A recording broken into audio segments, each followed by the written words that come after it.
Two men who know the culture and the consequences.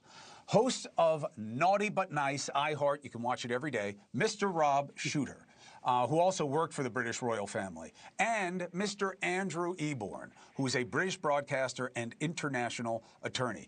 Wow, look at how well you are dressed as well. You know what? I'm not surprised. All right, so Rob, first, the idea, we spoke this morning, thank you very much for coming on the SXM radio show with me. Do you still feel the same way, that this was a total shock and that British society did not think the former prince would go down this way?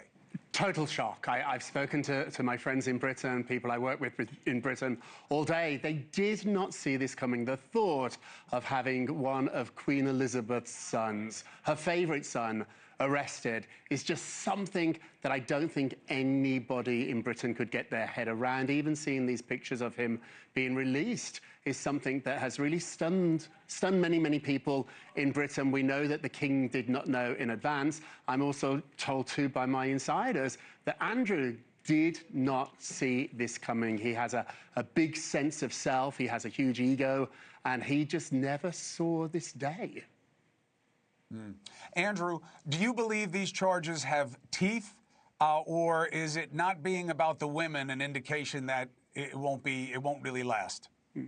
Well, I think a couple of points. Firstly, I wasn't completely surprised at all, because if you look at the narrative and where we've got to, I always say that trust comes in on foot and leaves on horseback, and trust in the media, trust in the royals, trust in the police has been at an all-time low. So the pressure has been mounting on everybody to do something.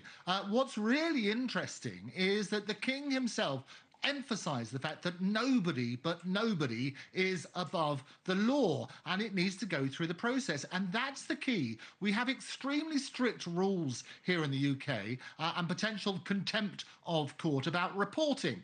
And what happens if you publish material that could create a substantial risk that the course of justice might be seriously impeded, then basically you are guilty of an offence. And we have to be very, very careful about what is said. We have to be very, very careful about analysing any evidence or commenting or speculating. But we have to basically stick to the facts. So when the police report came out, they turned around and said at the very beginning, at about 8 a.m. this morning, that an unnamed, and they weren't going to name the person, a person had been arrested. It was actually, interestingly, the king himself who disclosed the name, and our prime minister, that basically it was the former Prince Andrew. But it needs to go through that sort of process, and I think that's the key thing.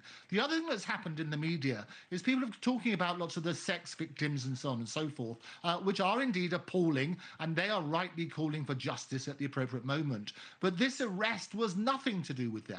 It was all to do with those allegations, as you say, about following the money. So that's what we need to look at, get the facts right. But I always say that sunlight is the best disinfectant. And I've been urging people in the media, as indeed have others, indeed Hillary Clinton herself urged it a few hours ago, that people have knowledge, they should go ahead and testify.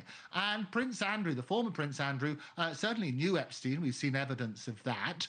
The question is, what did he know? And also I make this point, that it's not just Andrew. It doesn't happen that royals act alone. There will be lots of people who would have known of his movements. There are lots of people who would know, because they have to help with those arrangements, what was going on. So we need to look at that. Sunlight is the best disinfectant, but it needs to go through the proper process to avoid the difficulties, and also be very, very cautious about contempt of court.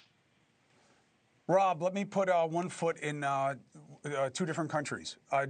Do you believe there's an expectation in the UK that there's more to come on Andrew? And do you believe that this may redound and echo here in the US in terms of calls for accountability? Yeah, a couple of things. This Andrew thing has been a drip, drip, drip. This has not started recently. We've been talking about this for a really long time, which is why I think people are in absolute shock today that this has been going on for months and months and months. And so finally to see today, to a lot of people, to a lot of victims, to a lot of people involved in this process, is an extraordinary day. I do think it will have an impact here too. This has been deafening. This is not just a British story. It's around the world. We're talking about it here in America. In fact, that's all anybody is talking about it. You're leading your show with it. So I think it's going to have a massive effect here. In America, I'm not quite sure it's going to shake the power structure as it has in Britain, but it took a long time to get there in Britain. I think it's going to take many more months for it to happen here in America. Gentlemen, to be continued. I appreciate you both. Thank you very much for coming in and affording us the perspective. Andrew, nice to meet you. Rob, as always, thank you very much.